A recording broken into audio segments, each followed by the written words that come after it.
வானவர்க்கு அரசனான வளம் தரும் குருவே உன்னை தேனான சொல்லெடுத்து செவி குளிரப் போற்றுகின்றேன். காணாத இன்பம் யாவும் காண நீ வழிவகுப்பாய். மீனமும் தனுசுமுந்தன் மேலான வீடதாகும்.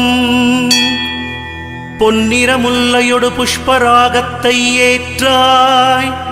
வண்ணத்தில் மஞ்சள் கொண்டாய். மரத்தினில் அரசை ஏற்றாய். எண்ணத்தில் நிற்கும் தேவா எளிதினில் வெற்றிதாராய். மண்ணினில் 16 ஆண்டை மறவாமல் நீயும் ஏற்றாய். சுண்டல் நைவேத்தியத்தால் தொல்லைகள் தீர்ப்பவன் நீ. கொண்டதோர் யானை உந்தன் கொண்டாடும் வாகனம்தான்.